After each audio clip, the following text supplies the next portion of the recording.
Welcome to Nithya's channel. இன்றைக்கி நம்ம பலாக்கொட்டையை வச்சு பலாக்கொட்டை பெப்பர் ஃப்ரை எப்படி செய்யலான்னு பார்க்கலாம்.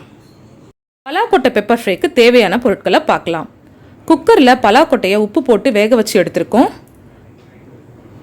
கூடவே 2 கட்டி பூண்டை உரித்து வச்சுருக்கோம். பெப்பர் தூள் எடுத்துருக்கோம். சால்ட்டு, மஞ்சள் பொடி, பொடி பொடியாக கட் பண்ண கருவேப்பிலை, கொத்தமல்லி, கூடவே ஆயில். ஃபஸ்ட்டு இந்த உரித்து வச்சுருக்க பூண்டை இதில் கொஞ்சம் கொஞ்சமாக போட்டு நல்லா தட்டி எடுத்துக்கலாம். நல்லா நைஸாக அரைக்கணும்னு தேவையில்லை, ஒன்றும் பதியமாக இருந்தால் போதும்.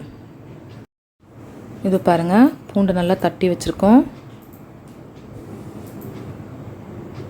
வேக வச்ச பலாக்கொட்டையை தோல் நீக்கி இந்த மாதிரி ஸ்லைஸ் பண்ணி கட் பண்ணி வச்சுருக்கோம். ஏன்னா இந்த பூண்டோட ஃப்ளேவர், பெப்பரோட ஃப்ளேவர்லாம் அது உள்ளே இறங்கிறதுக்காக. இப்போது இதை மிக்சிங் பவுலில் ஆட் பண்ணுறோம்.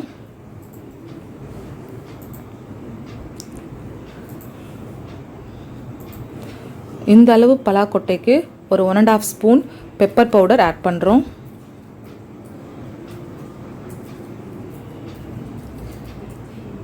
கொஞ்சம் உப்பு ஆட் பண்ணுறோம்.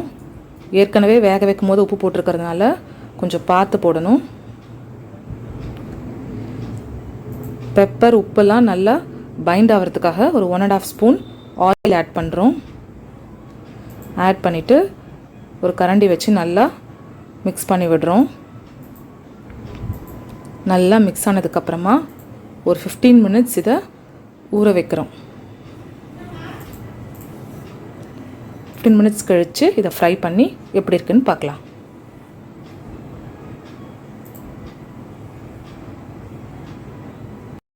பலாக்கொட்டையை ஃப்ரை பண்ணுறதுக்கு ஒரு பேனை ஸ்டவ்வில் வச்சுருக்கோம்.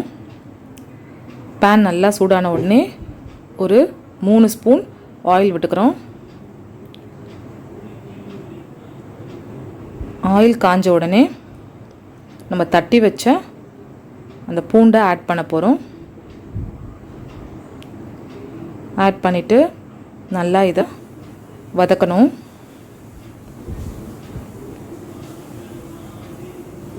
பூண்டு நல்லா ஃப்ரை ஆகிடுச்சு. இப்போ பொடி பொடியாக கட் பண்ணி வச்ச கருவேப்பிலையை இதில் ஆட் பண்ணுறோம். ஆட் பண்ணி ஒரு வதக்குறோம். பூண்டு நல்லா வதங்கிடுச்சு. இப்போது பெப்பர், உப்பு போட்டு பலாக்கொட்டையை ஊற வச்சுருந்தோம்ல, அதை அதில் ஆட் பண்ண போகிறோம்.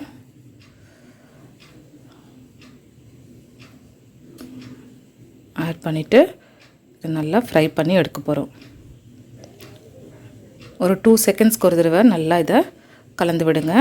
அப்போ தான் எல்லா பக்கமும் நல்லா ஃப்ரை ஆகும்.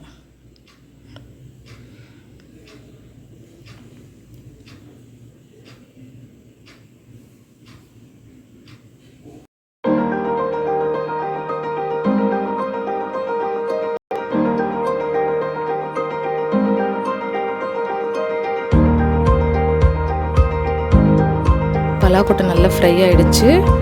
இந்த பெப்பர், பூண்டு ஃப்ளேவர் எல்லாம் சேர்ந்து ரொம்ப டேஸ்டியாக இருக்கும். இதுக்கு மேலே நம்ம பொடியாக கட் பண்ணி வச்சுருக்க கொத்தமல்லியை தூவி கார்னிஷ் பண்ணலாம். இப்போது சர்விங் பவுலுக்கு மாற்றியாச்சு. சிம்பிளான டேஸ்டியான பலாக்கொட்டை பெப்பர் ஃப்ரை ரெடி. நீங்களும் இதை செஞ்சு பாருங்கள். உங்கள் கமெண்ட்ஸை கமெண்ட் பாக்ஸில் சொல்லுங்கள். உங்களுக்கு பிடிச்சிருந்தா லைக் பண்ணுங்கள், ஷேர் பண்ணுங்கள், சப்ஸ்கிரைப் பண்ணுங்கள். கூடவே அந்த பெல் ஐக்கானையும் கிளிக் பண்ணுங்கள்.